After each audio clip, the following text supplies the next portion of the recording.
Alors on a le virage 1 à Sainte-Dévote qui est toujours très compliqué parce que c'est un gros freinage, très facile de bloquer les roues avant surtout. Donc il faut essayer de placer la voiture le plus droit possible en essayant d'aller frôler le mur sur la gauche en entrée de virage pour essayer d'ouvrir le virage le plus possible. Ensuite on va couper sur le vibreur à l'intérieur qui est assez large. Donc là ça bouscule toujours un peu. Et c'est ce genre de bosse ou de vibreur qu'il faut vraiment essayer pendant les essais libres pour savoir exactement comment le prendre pour que la voiture reste la plus stable possible. Ensuite, on a toute cette montée où c'est avec les F1 de nos jours, c'est à fond assez facilement, mais bon, on arrive à quand même des vitesses très élevées en haut au casino. Et ensuite, là, on passe de la montée à une descente, donc encore une fois, la voiture devient plus légère. Donc on perd un petit peu d'adhérence et ça encore une fois il faut l'anticiper.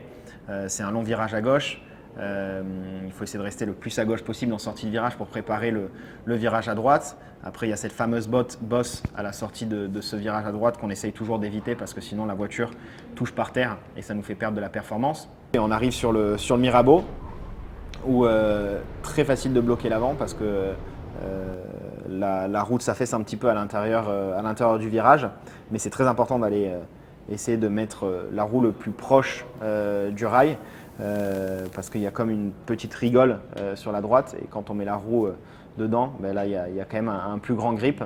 Et ensuite le Fermont, le virage du Fermont qui est assez mythique, c'est le virage le plus serré, le plus lent en Formule 1. Donc là c'est ultra important d'aller chercher chaque centimètre est important au niveau du freinage parce qu'on est à des vitesses très basses et la moindre différence en termes de freinage c'est beaucoup de temps perdu.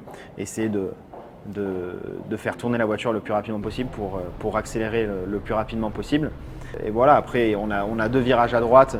Le deuxième est surtout très important pour la sortie, juste avant le tunnel.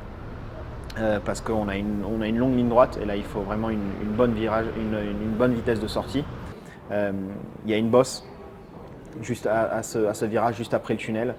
Et il faut toujours freiner ou avant la bosse ou après. En qualification, il faut toujours freiner après. Ensuite, le virage du tabac, qui est un virage très rapide. Et encore une fois, là, c'est rail à gauche, rail à droite, donc pas le droit à l'erreur. Et quand ça tape assez fort. Mais bon, ça, on n'y pense pas dans la voiture.